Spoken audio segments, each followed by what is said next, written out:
जवानों, अमाल का लश्कर लेके जाओगे तो जन्नत का बाग, और अगर कंधों पे गुनाहों का बोझ उठा के जाओगे तो पछतावे के अलावा कुछ नहीं मिलेगा। करीम आका सल्लल्लाहु अलैहि वसल्लम फरमाते, एक शख्स जिंदगी मौत से लड़ रहा था, 3 दोस्तों को बुला लेता है और बुला के कहता है, मैं इस वक्त मुश्किल में हूं, मेरी मदद करो।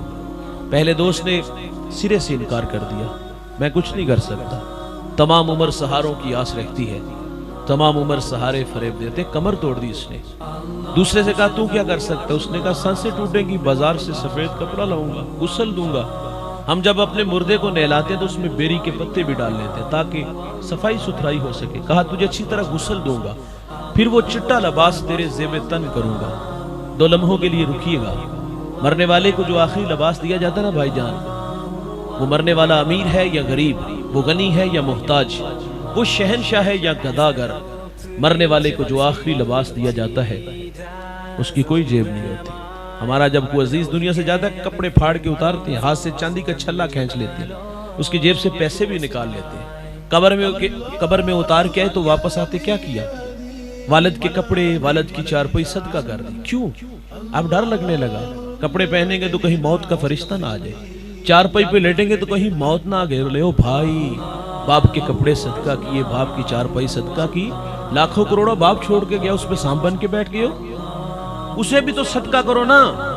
और ये हमें भी देखना होगा, इसमें मैं भी शामिल हूँ, आप भी हो, ये हमें भी देखना होगा।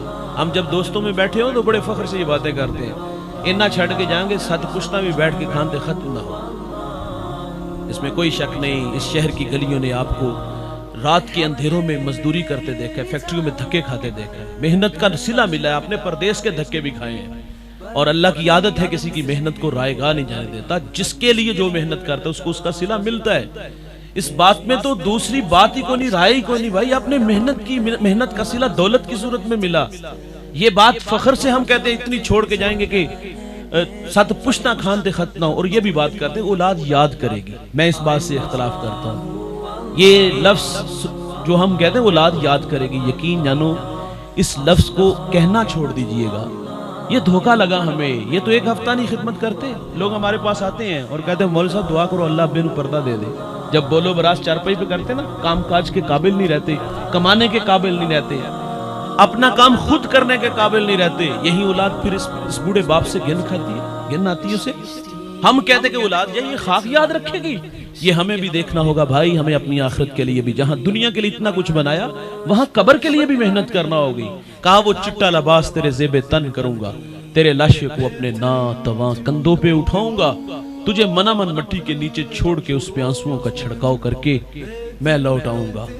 ये वफा की कहानी यहाँ तक आके खत्म हो जाती है। हुजूर फरमाते, उसने तीसरे से कहा, बता मेरे साथ क्या सलूक करेगा? कहा, घबराने की जरूरत नहीं, मैं बेवफा नहीं। उसने दुखते हुए जख्मों पे मरहम पट्टी रखी, फाया रखा, कहा, मैं तेरे साथ तेरी कब्र में उतर जाऊंगा। दोस्त वही होते हैं भाईजान जो मुश्किल और आड़े वक्त में काम आए, मुश्किल में दुम दबा के भाग जाने वाले दोस्त नहीं होते। आका करीम सल्लल्लाहु अलैहि वसल्लम फरमाते, साहबा जानते हो वो कौन थे उसके 3 दोस्त? अर्ज की, अल्लाह और उसका रसूल बेहतर जानता है, आप हमारी रहनुमाई फरमाए। फरमाया, पहला दोस्त जिसने सिरे से इनकार किया, फरमाया वो उसकी दौलत थी, मालो ज़र था, जब तक सांसों का शोर ये डोर सलामत है, दौड़ती गाड़ियां, फलकबोस इमारतें, बंगले, प्लाजे, ये सब साथ साथ चलते हैं। लेकिन जब ये रिश्तों, सांसों का कमजोर रिश्ता टूटता है तो हम देखते हैं कि दुनिया का माल दुनिया पे ही रह जाता है। मुस्लिम के लफ्ज हैं, आका फरमाते, इब्ने आदम कहता है मेरा माल मेरा माल। फरमाया, तेरा वो है जो तूने खाया, जाया किया, पहना, बोसीदा किया, सदका किया, आगे भेजा, बाकी तो फरमाया तू लोगों के लिए छोड़ के जाने वाला है।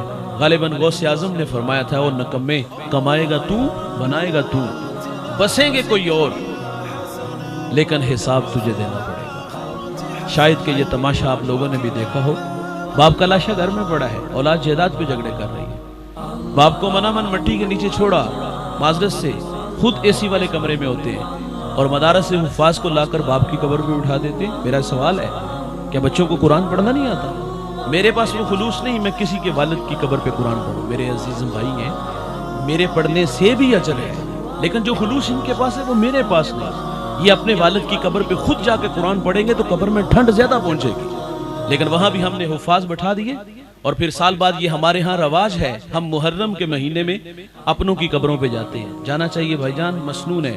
آقا فرماتے ہیں جو جمعے والے دن ماں باپ کی قبروں پہ جاتے ہیں اللہ ہفتے کے صغیرہ گناہ معاف فرما دیتا ہے۔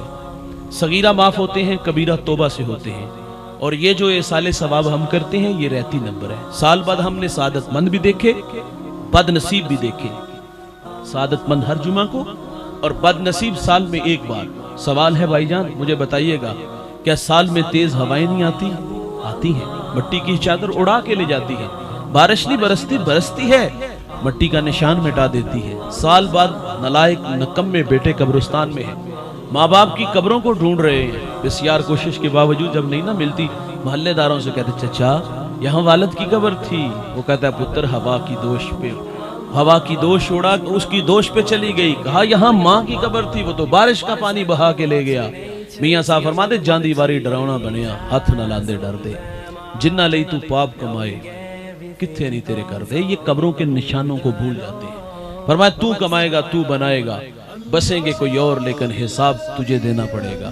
پہلا دوست جس نے سرے سے انکار کیا میرے نبی فرماتے اس کی دولت تھی، دوسرا جو قبر تک اتار کے آیا فرمایا وہ اس کے ملنے والے تھے، عزا و اقربا تھے، اور تیسرا دوست جو اس کی قبر میں اس کے ساتھ چلا گیا تھا فرمایا وہ تھا بندے کا نیک عمل جو وہ اپنے ساتھ اپنی قبر میں لے گیا تھا۔ بھائی جان عزت افزائی کا معیار اچھے اعمال ہیں، اعمال میں کوتاہی ہوئی تو ہمیں پچھتاوے کے علاوہ کچھ نہیں ملے گا۔ آپ اس دنیا ہوش ربا پہ نظر دوڑاؤ، جنہوں نے عمل والی زندگی گزاری ان لوگوں کے نام تذکرے پیغام آج بھی باقی۔